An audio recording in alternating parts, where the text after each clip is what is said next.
Egypt on a quest to break a code, which they thought hid the secret of the dark art of alchemy.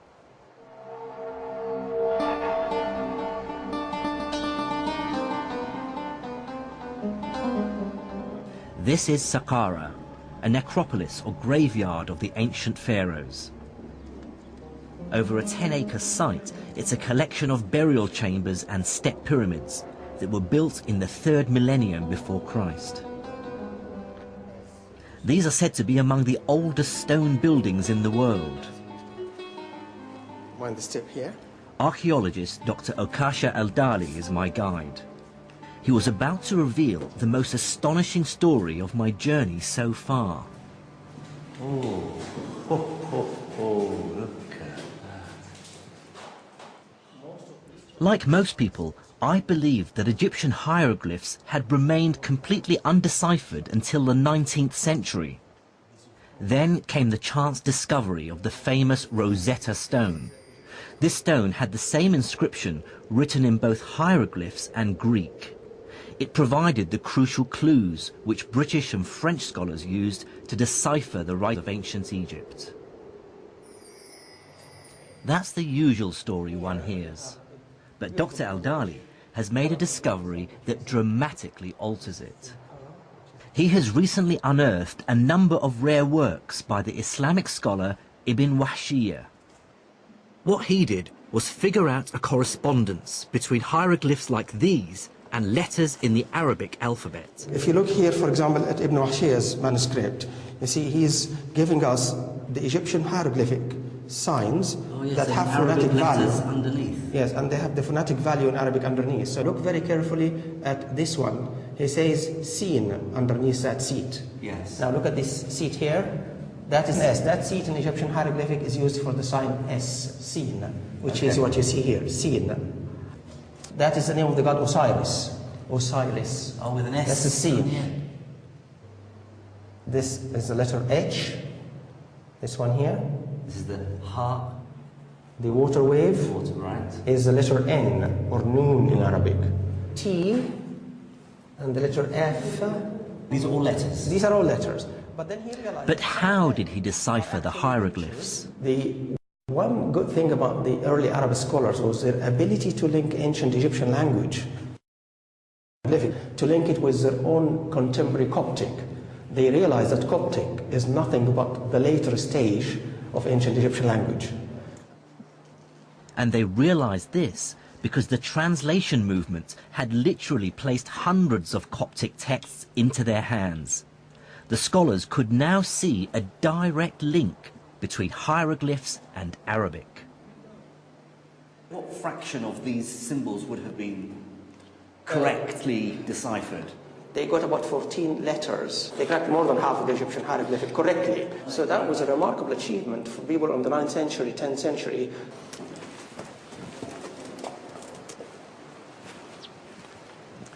Well, that's probably the biggest revelation for me so far on my travels, that Egyptology didn't begin in the 19th century.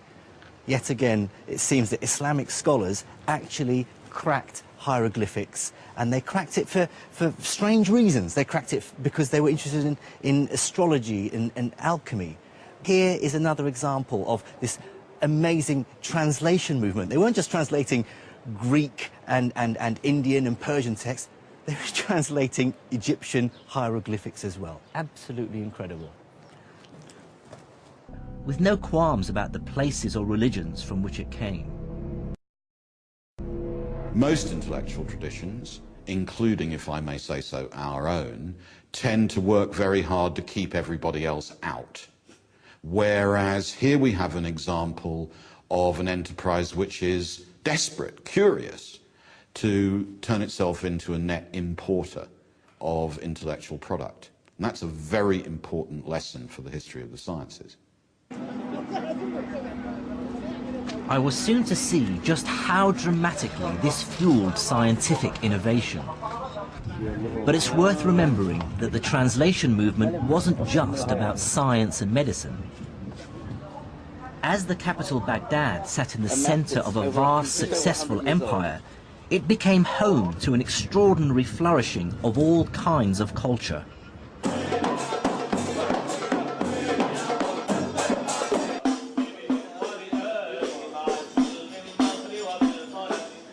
For this is the time described by 1001 Nights, of great and generous caliphs, magic carpets, great journeys, but also ambitious buildings, music, dance, storytellers and the arts.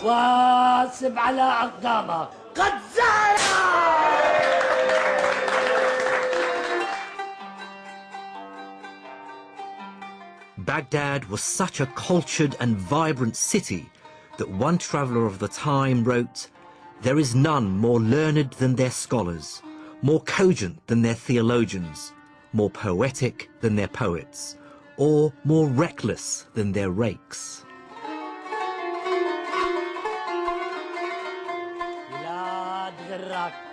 It really must have felt like Baghdad and the Arabic Empire were the world leaders in civilization and culture.